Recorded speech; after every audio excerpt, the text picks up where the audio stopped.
Greetings, my friends, and welcome to the Worldbuilders Ministries, a channel dedicated to the art of world building from a monotheist, conservative, and reactionary approach. Here, I seek to install a standard of beauty and greatness to what is often seen as a lesser art, outshadowed by the triumph of narratives and storytelling.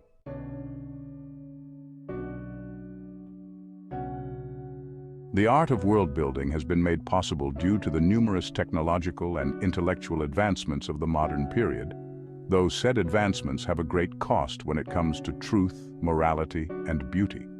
Suddenly, greatness has become an illusion, merit and honor an atrocity, and beauty a matter of subjective opinion rather than objective truth. This has allowed the high standards we had when coming into the 20th century to collapse and fade into nothingness. Where once were great symphonies are now cheesy pop tunes, the once joyful songs of the common peasantry rapidly souring with the decadent nature of our times.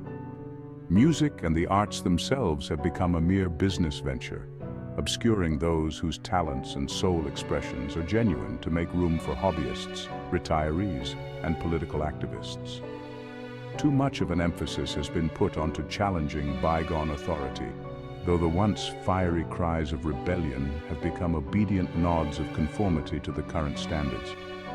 We know that the pursuit for greatness has been replaced by mind-numbing conformity, disguised as passionate rebellion to be an objective fact, not a perception or delusion of our heads.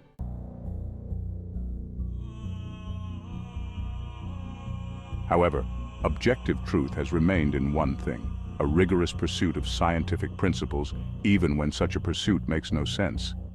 Ask the shirtless barbarian, proud and fiery in his aura of raw strength blessed by the god of fire, if he cares that the survival expert tells him to wear armor. Ask the necromancer, lost in his pursuit of arcane knowledge, if Isaac Newton, an alchemist himself by the way, cares that his levitation magic defies the field of gravity. Their answers? Well, the barbarian would crush you with his bare hands, devoid of even a simple club to kill you, while the necromancer would raise you from the dead to be his eternal servant, forever trapped in the delusion that Judgment Day shall never come. Here I am not telling the scientist who is deeply invested in the evolutionary prehistory of his alien planet to bug off, for I intend to do the opposite. World building is an inherently logical art, for without some type of internal consistency to latch onto, everything falls apart. Science fiction can be just as well if it's latched onto hard science or a vague notion of technological progress. And great fantasy exists in a rigorous and hard setting, along with one that emphasizes concepts greater than internal congruence. I'm here primarily to bring a standard of objectivity to world building, but I do not claim to be a lawgiver. That is the role of God and God alone, though we can gain insights into his eternal greatness. Now, a brief insight to the topics I choose to go into.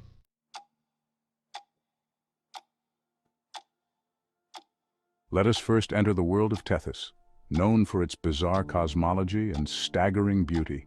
Imagine walking alongside a forested island whose trees are older than evolutionary history itself, going through a narrow path in a misty evening to see the unadulterated beauty of a hidden sunset. Soon you approach a shimmering pond, its clear beauty reflecting distant rainbows and storms. Through this, you can see the great aerial cities of the Holy Empire and United Republic. The constant battles between the two nations fought entirely in the sky by mechanized units wearing power armor with levitation crystals using tactics akin to the phalanx, legion, and even cavalry charges. Magic in this world is known to the masses, though most would argue that it simply works in matters akin to science. However, every single scientific study regarding the high art has failed, as the rigorous standards of the scientific method cannot replace the spiritual will of the soul. Not I, not you, not anyone but God himself could understand the workings of this occult and occasionally demonic system, though magic itself is not inherently demonic. For example, the Holy Empire uses divine magic to establish great miracles, regulating natural magic to ensure that its intentions are used for the benefit of the state's religion, and completely forbidding demonic magic, while the United Republic, in its constant pursuit of subjectivity and progress over objective righteousness, perceives divine magic to be reactionary and demonic magic to be that of a free spirit, even going as far as to recategorize magic in terms of physical results rather than the consequences of said results. Soon, you realize that sunset is upon you, and as you see the sun peacefully setting upon the shimmering pond, you reach out your hands and literally touch the sun. As your hands go through the viscous, gel-like substance of the sun, you feel a certain comforting warmth from its presence. Now, why are you able to touch the sun in the first place? This world operates under different laws of science, emphasizing morphic resonance and the attunement of vibrational energies above merely physical work. For example, rather than giving off heat itself, the sun merely amplifies heat energy. Though this world has much more to be said about it, we must move on to another world I've created.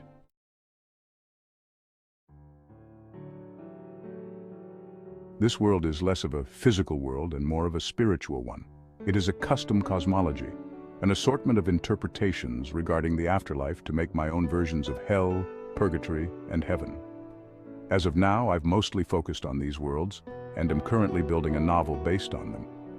This shall be done in a more narrative format about Dylan, a disgruntled ex-scientist with a chip on his shoulder and lots of rage to sort through, traveling throughout the realm of Inferno, Purgatorio, and Paradiso with several spiritual guides following him.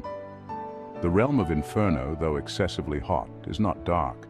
Rather, a pulsing brightness and wave of mundanity is dominant, reflecting on the harsh nature of God's judgment. This realm is inherently oppressive, though even its denizens have no clue that they're in hell. They constantly complain about their conditions, refusing to do anything about their state of suffering or even acknowledge that they've died. Instead, they've made a point to keep looking for the materialistic and shameful idiocy that they so faithfully cherished on earth instead of God. Meanwhile, purgatory is different. The skies are gray, the water's dark, the trees have no leaves on them. Throughout this realm, there is a constant assertion of death's ever-present nature, but also the stunning beauty of redemption. In this section, the narrative nature of this world resounds as Dylan delves deep into the dilapidating dungeons, rising through rigorous rehearsals for the resplendent realm raised up above the morose and momentary melancholy of mortal mundanity, for that is the nature of purgatory. It is deep in and of itself, but it is only temporary before true worship of God. Ultimately, the final destination is heaven. Well, is there a final destination? Sure, heaven is eternal, but it is a realm in which all can grow. Eternal truth and beauty remains there as souls strive to be closer and closer to God. Unlike the rigorous and restrictive realms previously mentioned, heaven is a realm that is inherently closer to God, and because of this, one's position is eternally secured. Here, true freedom and true security coexist, states of being alien to our limited, mortal, and hellish realm, for only through following God do we gain a peace of mind ample enough to be truly peaceful. Before I speak of my magnum opus, when it comes to world building, there are a few honorable mentions that shall be given care.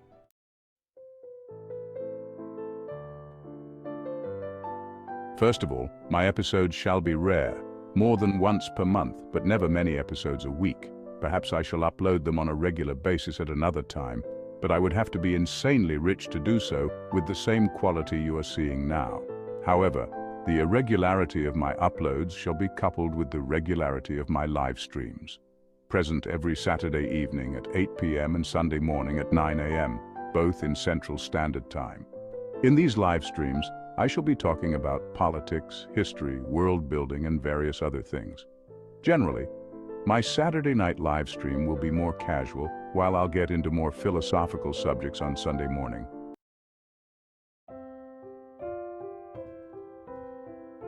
Beyond this, I shall make various videos about the ethical responsibility of world builders to promote objective truth, beauty, and greatness.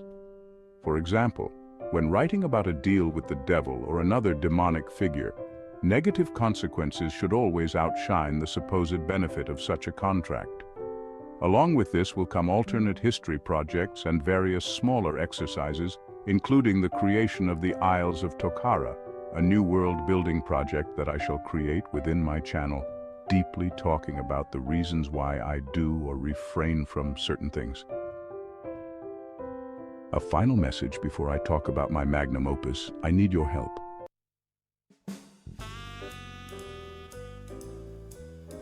Although no word in any human, ethereal, or demonic language can describe how much I despise talking about it, I have a visual impairment. This means that I don't rely on the visual.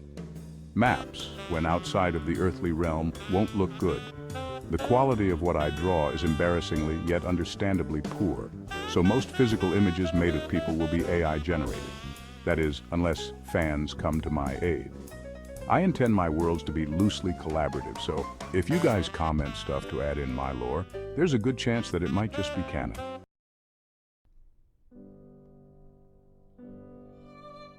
This world is called the Wolvers, though its name remains entirely external. As this world is an alternate version of Earth, that's simply the name that people give it. Most of my writings and narratives from this world focus on Wolcatia, the reason why I named the Wolvers. In an effort to avoid spoiling, I'll essentially tell you that Wolcatia is a big and scary empire whose ultimate purpose is for good, even if it doesn't always end up that way in practice. Throughout this world's history, Wolcatia coexists with various other countries, both real and fictional, on a slightly altered map of the world. Although the world's ultimate timeline lasts between the literal days of creation and the final judgment, the majority of my work lies within a 1,000-year period. 1134 to 2134 AD. This way you can understand the YSJ, Year of Sojourn calendar that is prevalent throughout Wolcatia, as the new year begins on March 1st, 1134. Some have asked me why I have decided to put the Wolvers on an alternate version of Earth rather than construct an entirely new world. Initially I felt guilty about it and believed that it was due to my laziness, though I soon had a profound and separate realization. There is a certain meaning that is to be imparted into my creation when Wolcatian soldiers march down the Champs-Élysées as the Emperor announces the destruction of humanism, a meaning much more important and valid than Wolcatian soldiers marching down Liberty Street announcing the death of democratism. Essentially, I'm aiming for authenticity here, but why am I authentic? As a world builder, writer, and artist, I owe it to God. He is the reason why I choose to go down this path at all. For ultimately, the Lord is the divine source of creation. He who is greater than all is greater than all. Be honored, blessed, and great. Most powerful, most beautiful, most righteous, and most loving. Amen.